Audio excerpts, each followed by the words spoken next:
So this is the MacBook Air 13 with M2, and this is the HP Pavilion Plus. I kind of rated these two laptops some of the best back-to-school laptops you can buy right now, and I kind of wanted to compare them because they're at very different price points.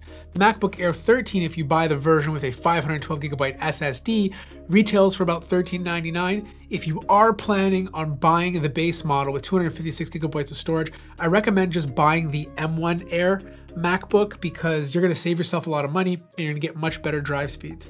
Now this is interesting because even though this laptop is $850 to $999, depending if it's on sale, it offers a lot for the price. Whereas the MacBook Air 13 costs more, but it's a device that you can keep for 4 to 5 years and never have to worry about upgrading for a while. From a design standpoint, the winner is obvious. It's the MacBook Air. This is a premium laptop. It's 2.7 pounds. It's lighter than the HP Pavilion Plus. It looks better, it's thinner, the dimensions are smaller. It's just a more premium laptop to carry around. The HP Pavilion Plus is not an ugly laptop by any means, but it doesn't have the same allure as the MacBook. It feels a bit cheaper, even though it's made out of metal. The top of the lid is definitely a lot squishier. You can tell this is not a premium laptop, but sits somewhere in the mid-range. Now, I do like the fact that the HP has a better selection of ports. For example, on the left-hand side, you have a USB port, micro SD slot, audio jack, and then on the right-hand side, you have another USB-A port, HDMI, and then you have two USB Type-C ports. Unfortunately, this is not using Thunderbolt at all, even though this has an Intel processor. That's kind of a downfall of this laptop. Whereas on the MacBook Air, all you have is your MagSafe connector, and then of course two Type-C ports, which are Thunderbolt 3. So right off the bat, you might have to carry some dongles with the MacBook Air, whereas the HP, you don't have to at all. Now, both of these devices can be opened up with one hand. The displays are pretty equal in terms of how far they can go back. Now, if you're a student, or if you're doing a lot of typing, okay, both of these keyboards are fantastic. The HP laptop has a bit more travel distance, but the keys themselves feel a bit mushy. The MacBook Air has a tighter, more well-built keyboard. In fact, here's the difference in terms of sound.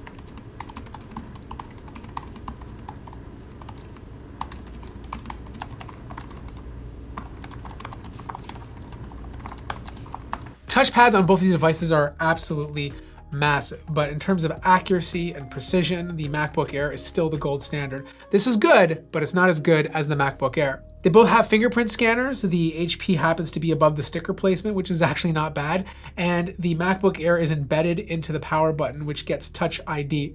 Now, the cool thing is they both have webcams, okay? The MacBook Air got upgraded to a 1080p webcam, whereas the HP is actually using a QHD webcam. So right now you're looking at the camera from the MacBook Air 13. This is what the camera looks like from the MacBook Air 13. And right now, you're looking at the camera from the HP Pavilion Plus. This is a QHD camera from the HP Pavilion Plus. Now the bezels on the HP are a bit thicker and they are made out of plastic, whereas the MacBook Air's bezels are embedded in the glass panel. And I think that's the biggest difference between these two. The display on the MacBook Air is completely glass. And as you can see here, the display on the HP definitely gets a lot more reflection than the MacBook Air. Now it is using a glossy panel, but it's not glass. It's some weird sort of plastic film on the HP device.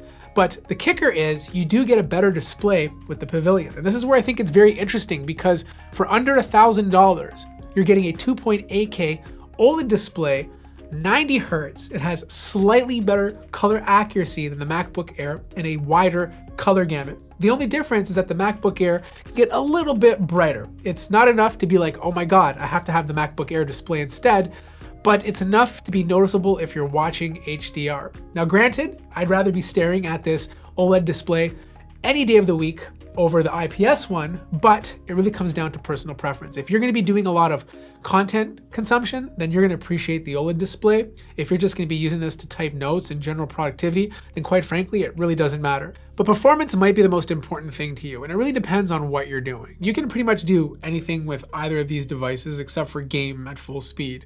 But if you're looking for a device where you wanna dabble in, let's say, video editing, compiling code, and you just wanna have a bit more flexibility, then I'd probably lean towards the MacBook Air. The GPU cores plus the media engine just excel over the Iris Xe graphics chip inside of this HP Pavilion.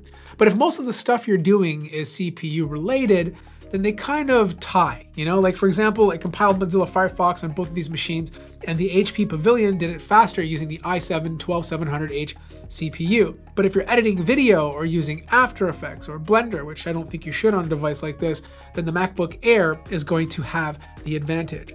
Now, another advantage is fan noise. Like there's fans inside of this Pavilion. It has to keep that H series processor cool. This is a chip you'd find in gaming laptops. And look, it gets up to 40 decibels. It's not super loud or anything, but you will hear the fans kick on if you're pushing this. If you're in class just typing notes, the fans won't bother you. But if you're at home and you're like doing something crazy, you're gonna hear them. The MacBook Air has no fans. You know, the M2 is just very efficient, so it doesn't have to have fans inside of it to keep it cool. But one thing that's really interesting is how Apple was able to create speakers that are under the keyboard. Now, this is not the first time I've seen this. I've seen this on Surface laptops, but usually the sound is good, but it's dampened. I don't know how they did it. Apple completely nailed the design of these speakers because the sound quality on this guy is so good, and it's much better than the two bottom firing speakers on the Pavilion Plus.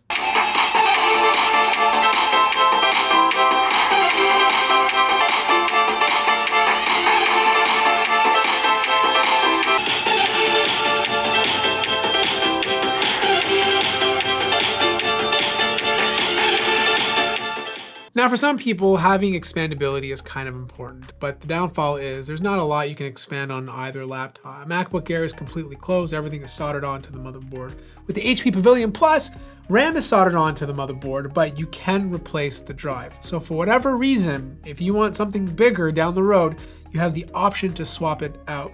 They both have good drive speeds, but the MacBook Airs are much faster. Battery life is great on both devices. I got under 10 hours with the HP doing general productivity, but I got a bit more with the MacBook Air. I felt like the battery was just a lot more solid. Even little things like idle time was better on the MacBook Air just because the processor is so much more efficient. I could literally close this thing and then open it up a week later and still have battery life, which is something the HP just couldn't do. Now, this is what I would do if I was in your shoes. If you're buying a laptop for general stuff, I'm talking like Microsoft Office, Microsoft Excel, PowerPoint presentations, tons of Chrome tabs open, browsing the net, the usual stuff, I would save the money and just go for the HP Pavilion Plus, like an OLED display. A 2.8K OLED display, 90 hertz, 16 by 10 for under $1,000 is incredible. It's a fantastic deal. But if you have the money and you're looking for something that will last you years and years and years to come, plus you're not sure what you're doing in school, so maybe you're taking a class today, it's mostly writing, but a semester later, you're gonna be doing a little bit of compiling code and editing videos, then I'd probably go for the MacBook Air. It'll give you a bit more flexibility. You just have to spend the money to buy it. Now, if you can't afford the M2 MacBook Air with a 512GB NVMe SSD, I wouldn't buy the base model with 256GB. I'd actually save the money and go for the M1 Air instead. That faster drive is very, very important because it only has 8GB of RAM. And if you run out of RAM, it has to swap to the drive. And because those drives are faster, you're gonna get a much smoother experience.